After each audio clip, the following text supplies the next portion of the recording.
আসসালামু আলাইকুম ওয়া রাহমাতুল্লাহ। আজকে আমরা এসেছি বাংলাদেশের ঐতিহ্যবাহী জেলা ফরিদপুর জেলার সদরপুর থানার অন্তর্গত 22 রশি জমিদার বাড়ি। এটির একটি জনপ্রিয় নাম রয়েছে বাবুবাড়ি। বাবুবাড়ি নামেই এটি বিখ্যাত।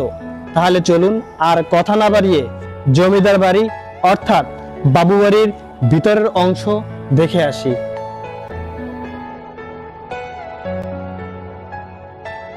আজ এই জমিদার বাড়িতে মানুষের জমিদারি না থাকলেও রয়েছে বিভিন্ন প্রকারের গাছগাছালির জমিদারি।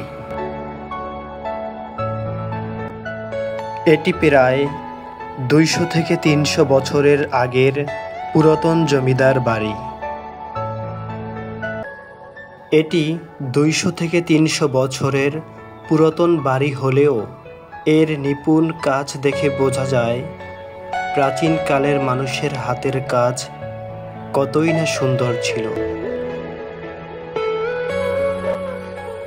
এখানে প্রায় 50 একর জমি রয়েছে। তার উপরে ছোট বড় মিলিয়ে মোট 14টি দালান কোঠা রয়েছে।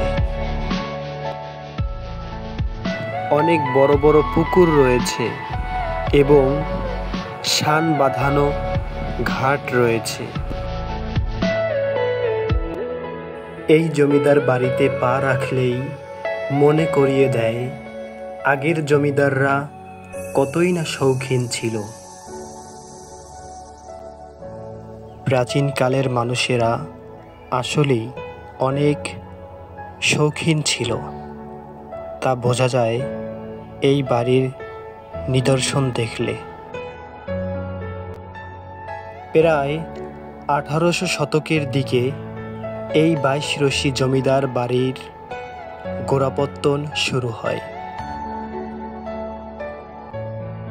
লবণ ব্যবসায়ী উদ্দর চন্দ্র সাহা বিপুল সম্পত্তির মালিক হয়ে 22 রশিতে জমি কিনে শুরু করেন জমিদারি।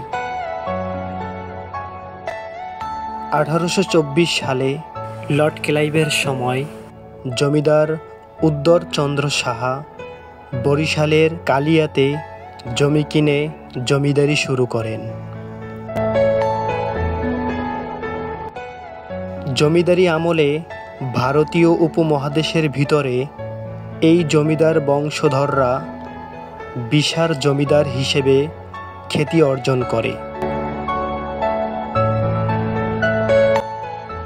এই জমিদার বংশের জমিদারির আয়ত্ত শুধু ফরিদপুরের ভিতরেই সীমাবদ্ধ ছিল না। ফরিদপুর জেলা ছাড়াও বরিশাল বিভাগের বিভিন্ন অংশ মিলিয়ে মোট 22টি পরগনা ছিল। তারা তাদের ক্ষুদ্র জমিদারিকে আস্তে আস্তে করে বিভিন্ন পরগনায় ক্রয় করার মাধ্যমে বিশাল করতে থাকেন। জমিদারির শুরু থেকে শেষ পর্যন্ত বংশ পরম্পরায় জমিদাররা একের পর এক জমিদারি পরিচালনা করেন। ভারতবর্ষ ভাগ হওয়ার পরে ওই সময়ের জমিদার ভারতবর্ষে এসে জমিদারি পরিচালনা করেন। পরবর্তীতে জমিদারি প্রথা বিলুপ্ত হলে জমিদার বংশের একজন ছাড়া বাকি সকলেই ভারতে স্থায়ীভাবে বসবাস করেন। আরও অনেক ইতিহাস রয়েছে এই জমিদার বাড়ির জমিদারদের।